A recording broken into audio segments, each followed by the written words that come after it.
Pendengar dan pemirsa, sesaat lagi kami akan hadirkan Lintas Banua Pagi.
Beragam liputan dan peristiwa kami sajikan dalam Lintas Banua Pagi.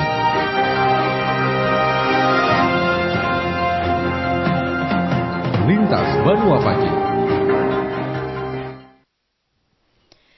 Selamat pagi pendengar dan pemirsa RRI Pro 1 Banjarmasin. Sejumlah informasi kami rangkum dalam Lintas Banua Pagi. Hari ini Sabtu 30 Agustus 2025.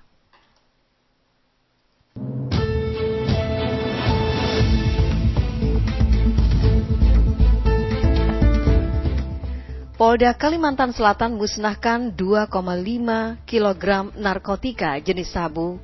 Pemilik barang seorang pemuda asal Bandung.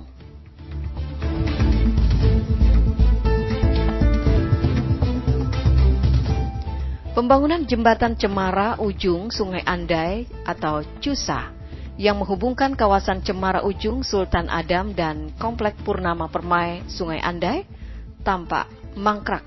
Inilah Lintas Banua Pagi selengkapnya. Saya Niar. Lintas Banua Pagi.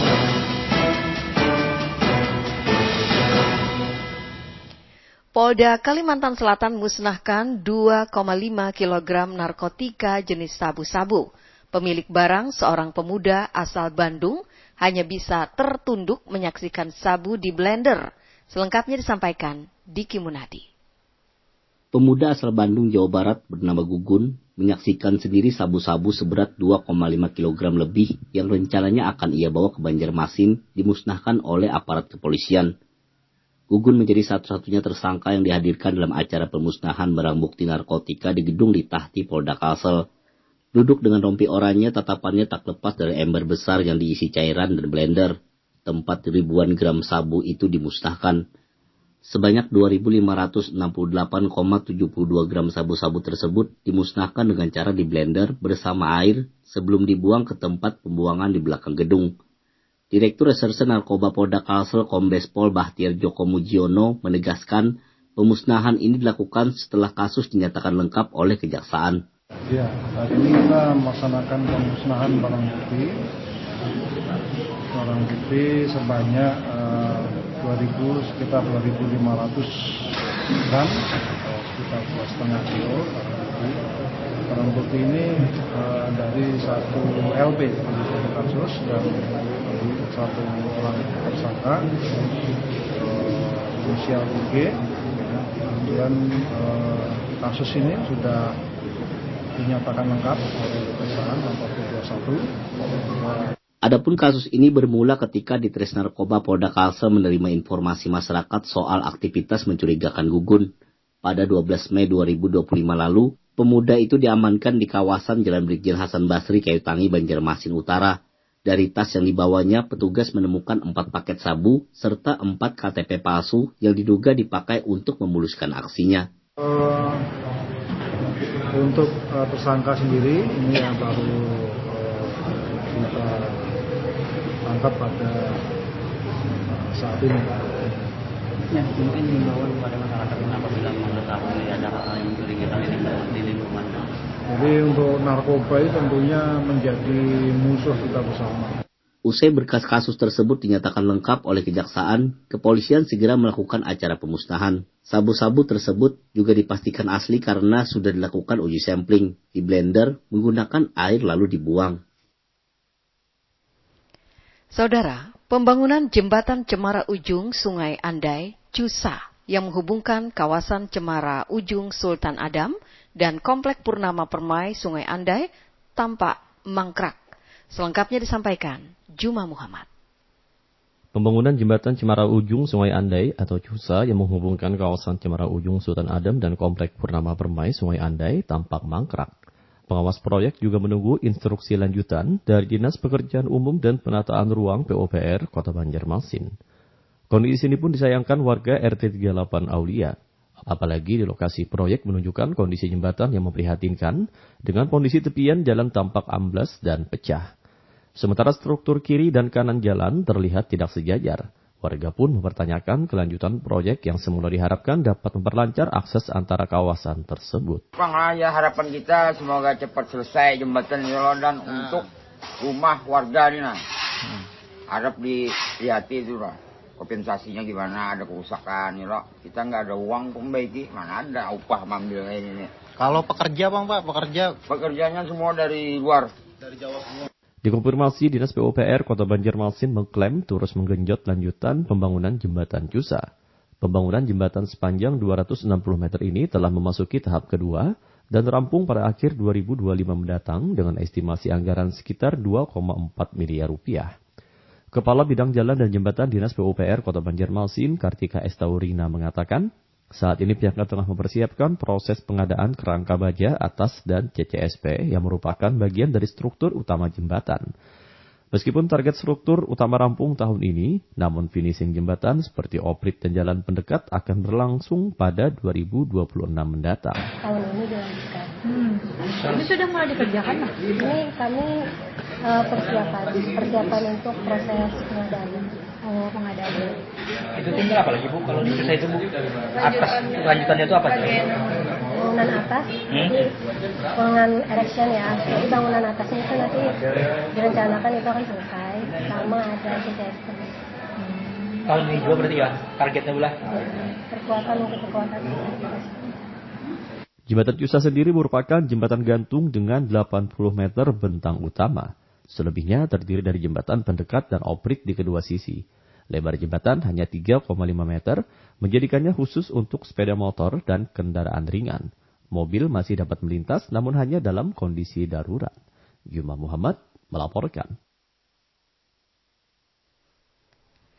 Forum Mahasiswa KIPK Universitas Lambung Mangkurat menggelar musyawarah perdana. Kegiatan ini menjadi ajang kebersamaan mahasiswa penerima Kartu Indonesia Pintar Kuliah. Selengkapnya disampaikan Lukmanul Hakim. Forum Mahasiswa Kartu Indonesia Pintar Kuliah Universitas Lambung Mangkurat atau Formakipka ULM menggelar musyawarah perdana. Kegiatan ini menjadi tonggak awal forum dengan fokus pada penyusunan ADART serta garis besar haluan organisasi tahun 2025. Kegiatan ini dibuka langsung oleh Koordinator Formakipka ULM, Muhammad Hadi. Dalam sambutannya, ia menekankan bahwa mahasiswa penerima KIPKA patut berbangga diri atas perjuangan dan kesempatan yang telah diperoleh. Ia juga menjelaskan bahwa Formakipka ULM ini adalah wadah untuk menyatukan aspirasi dan harapan bagi mahasiswa penerima KIPKA. Forum adalah sebuah wadah yang menyatukan dan menggabungkan aspirasi dan harapan bersama. Dari tahun 2024, saya mendapatkan beberapa pengalaman yang tentunya itu tidaklah mudah. Bersama teman-teman yang saya rasa mempunyai visi misi yang sama, membentuk forum penggagas, pelopor berdirinya Formakipka ULM yang ada di sini sekarang dan disahkan dan menjadi perwakilan resmi secara Universitas Lambung Mangkurat. Hal senada disampaikan Ketua Pelaksana Kegiatan Siti Maisaroh. Ia menyampaikan apresiasi kepada seluruh pihak pendukung. Ia juga menyoroti kerja keras panitia sehingga musyawarah perdana ini dapat terselenggara dengan baik.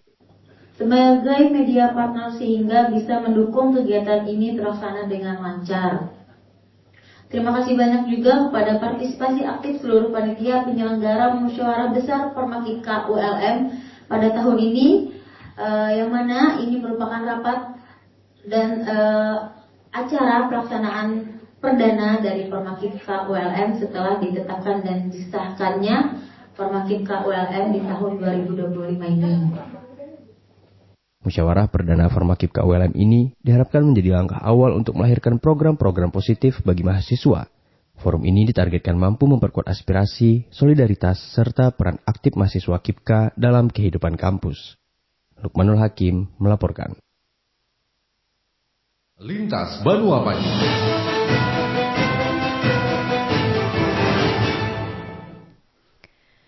Tingginya angka kasus kanker serviks di Kota Banjarmasin menjadi perhatian serius pemerintah, sehingga Dinas Kesehatan memfokuskan vaksinasi HPV bagi anak perempuan sebagai langkah pencegahan sejak dini. Selengkapnya disampaikan Rizky Wahyudi.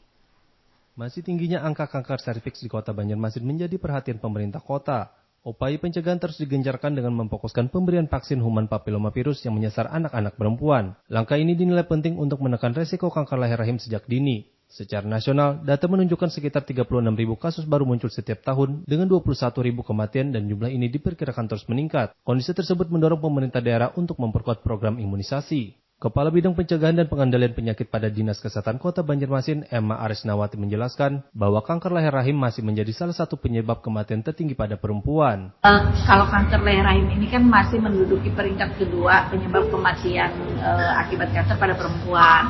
Jadi akibatnya memang masih besar ya. Nah cuman satu-satunya tadi sekali lagi bahwa kanker pada perempuan yang bisa dicegah dengan imunisasi itu adalah kanker leher rahim. Jadi makanya kita mengadakan program imunisasi HPV untuk anak-anak perempuan usia sekitar 11 dan 12 tahun dan juga 15 tahun. Di Banjarmasin, dalam program Bulan Imunisasi Anak Sekolah 2025, vaksin HPV diberikan kepada 5.790 siswa kelas 5 SD berusia 11 tahun. Program HPV Kejar juga menyasar siswa kelas 6 SD dan kelas 9 SMP yang belum menerima vaksin lengkap. Emma menambahkan kanker serviks paling banyak menyerang perempuan berusia 40 tahun. Oleh karena itu, screening deteksi dini sangat dianjurkan, terutama mulai usia 30 tahun atau bagi perempuan yang sudah pernah melakukan hubungan seksual. Kalau di Indonesia memang itu kebanyakan usia 40-an ya. Makanya kita biasanya mulai usia 30 tahun dan yang sudah berhubungan seksual. Biasanya seperti itu yang kita lakukan screening untuk deteksi dini kanker leher rahim. Dengan adanya program vaksinasi dan screening sebagai langkah pencegahan kanker serviks, Emma mengimbau masyarakat untuk lebih peduli terhadap kesehatan reproduksi dengan cara mengikuti vaksin HPV serta rutin melakukan pemeriksaan dini. Rizky Wahyudi melaporkan. Saudara, Varia DPRD Kalimantan Selatan hari ini diisi dengan sejumlah kegiatan anggota Dewan Provinsi Kalimantan Selatan yang dirangkum dalam sepekan. Selengkapnya disampaikan Fitriana Rahma.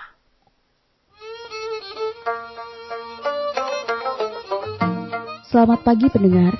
Varia DPRD hari ini diisi dengan sejumlah kegiatan anggota Dewan Perwakilan Rakyat Daerah Provinsi Kalimantan Selatan, diantaranya Komisi 2 DPRD Kalsel dorong peningkatan investasi strategis. Komisi 1 DPRD Kalsel tinjau aset mes Pangeran Hidayatullah. Komisi 2 DPRD Kalsel dorong peningkatan investasi strategis.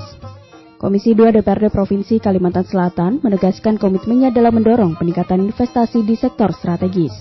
Upaya ini dilakukan untuk memacu pertumbuhan ekonomi daerah dan meningkatkan kesejahteraan masyarakat. Ketua Komisi 2 DPRD Kalsel Muhammad Yani Helmi menyebut kunjungan kerja ke DPMPTSP Jawa Timur menjadi sarana belajar yang penting. Jawa Timur dinilai memiliki strategis yang sukses dalam menarik investor. Menurutnya Kalsel memiliki potensi besar di berbagai sektor yang layak untuk dikembangkan. Namun sinergi antara legislatif dan eksekutif sangat dibutuhkan untuk meyakinkan investor. Seperti halnya sektor kelautan, perikanan, perkebunan hingga mineral menjadi fokus utama pengembangan investasi. Selain itu DPRD Kalsel juga menekankan pentingnya hilirisasi agar nilai tambah ekonomi lebih terasa. Sementara itu Kabid Perencanaan dan Pengembangan DPMPTSP Jawa Timur Muhammad Arif mengapresiasi kunjungan Komisi 2 DPRD Kalsel. Ia berharap silaturahmi tersebut akan terus berlanjut dan membuka peluang kerjasama antar daerah.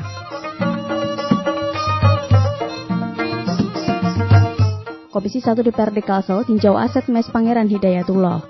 Komisi 1 DPRD Provinsi Kalimantan Selatan melakukan kunjungan kerja ke Jakarta pada Selasa 26 Agustus 2025. Kegiatan ini dilakukan untuk memonitor aset milik Pemprov berupa tanah dan bangunan Mes Pangeran Hidayatullah. Rombongan dipimpin langsung oleh Ketua Komisi 1 Haji Rais Ruhayat yang turut dihadiri Wakil Ketua DPRD Kalsel Haji Kartoyo. Kegiatan ini menjadi wujud komitmen DPRD Kalsel dalam memastikan pemanfaatan aset daerah berjalan dengan baik. Selain itu, program renovasi yang dikelola Badan Penghubung diharapkan memberi manfaat nyata bagi masyarakat. Setibanya di lokasi, rombongan disambut Kasubag TU Badan Penghubung Provinsi Kalimantan Selatan Hendra Saputra yang menyampaikan kondisi fisik bangunan yang membutuhkan renovasi mendesak agar mes lebih optimal. Ketua Komisi 1 menegaskan renovasi Mes Pangeran Hidayatullah sangat penting. Menurutnya, fasilitas representatif akan menunjang kerja pemerintah daerah sekaligus pelayanan bagi masyarakat dan tamu Kalsel. Kasubag TU Badan Penghubung Hendra Saputra juga menyampaikan apresiasi atas perhatian DPRD Provinsi Kalsel. Ia berharap kunjungan ini memperkuat pelaksanaan renovasi agar sesuai kebutuhan dan juga harapan. Komisi 3 pelajari pengelolaan kebun raya berskala nasional. Komisi 3 DPRD Provinsi Kalimantan Selatan melakukan studi komparasi ke Kebun Raya Eka Karya Bali pada Selasa 26 Agustus 2025. Kunjungan ini bertujuan mengembangkan wisata edukasi dan riset di Kebun Raya Banua, Provinsi Kalimantan Selatan. Rombongan dipimpin langsung Ketua Komisi 3 DPRD Kalsel, Apoteker Mustakimah, dengan fokus utama pembahasan adalah pengelolaan kebun raya untuk meningkatkan kunjungan wisatawan serta peluang kerjasama ke depan. Mustakimah menyampaikan apresiasinya setelah melihat langsung pengelolaan kebun raya Eka Karya Bali. Ia menilai pengelolaan kebun raya tersebut sudah berjalan baik dengan cakupan nasional. Menurutnya, Kebun Raya Eka Karya Bali memiliki lahan seluas 157,5 hektar dengan koleksi 2.167 spesies. Hal ini menjadi nilai tambah besar dan dapat menjadi inspirasi bagi pengembangan Kebun Raya Banua Kalsel. Politisi fraksi Nasdem ini menambahkan kerjasama bisa diwujudkan dalam bentuk pertukaran atau pengembangan tanaman. Ia berharap spesies yang belum ada di Kalimantan Selatan bisa ditanam di wilayah tersebut. Sementara itu, PIC Fungsi Lahan Ilmiah Kebun Raya Eka Karya Bali Tuah Malem Bangun menyambut baik kunjungan tersebut. Menurutnya, diskusi yang terjalin sangat bermanfaat bagi kedua belah pihak. Varia DPRD kali ini kita akhiri dengan berita.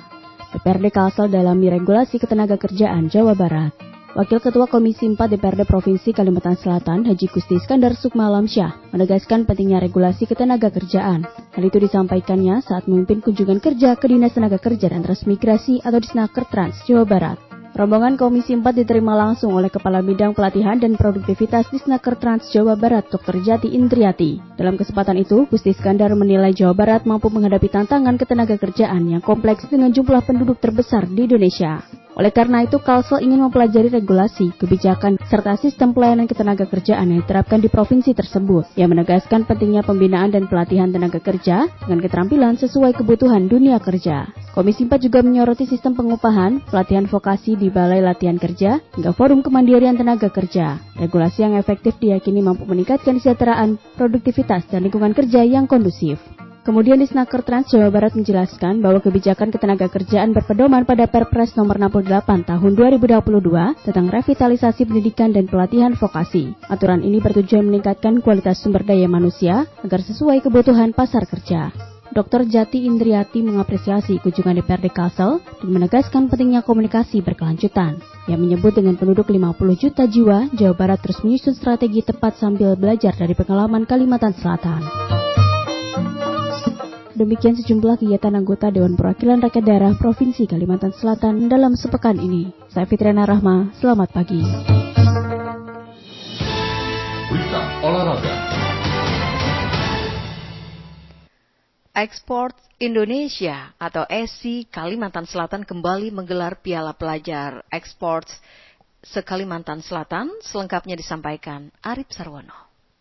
Export Indonesia isi Kalimantan Selatan kembali menggelar Piala Pelajar Export 2025 untuk siswa sekolah menengah atas, sekolah menengah kejuruan, dan madrasah aliyah se-Kalimantan Selatan. Turnamen bergensi ini tidak hanya sebagai ajang kompetisi, tetapi juga wadah pembinaan atlet muda menuju level nasional. Sekretaris isi Kalimantan Selatan Handoko di Banjarbaru menyatakan, turnamen ini memiliki misi khusus mencari dan membina atlet usia dini. Depan isi Kalimantan Selatan akan memiliki calon-calon atlet yang siap bersaing di babak Prapon dan PON 2028 di NTB dan NTT. Sebanyak 128 sekolah 1.000 peserta lebih. Sebenarnya sih kebetulan kan 17 Agustus juga kemarin loh Mas Anum lawan hari jadi ulang tahun Kalse, tapi siapan untuk menuju babak prapon lah, karena yang juara semalam tuh jadi selektor di jasa menuju prapon. Kejuaraan e-sport Kalibata Selatan terbuka bagi para pelajar ini akan dijadikan agenda tahunan e-sport Indonesia Kalimantan Selatan. Ini agenda kami resmi itu rencana tahunan Bang. Kalau agenda khususnya sih ya memang hendaknya setiap tahun itu ada Bang kesan pembibitan atlet usia dini. Isi Kalimantan Selatan berharap turnamen ini melahirkan talenta muda yang siap mengharumkan nama daerah di panggung nasional bahkan internasional. Adi Sarmono melaporkan. Mantap. Lintas Banua Pagi.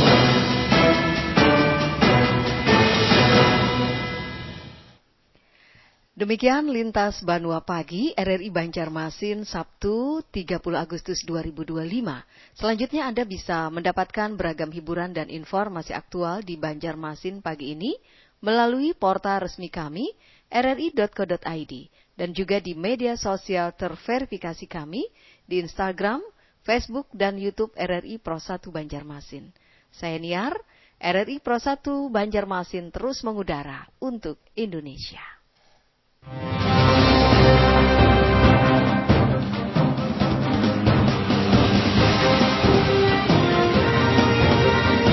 Lintas Banua Pagi.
Informasi dan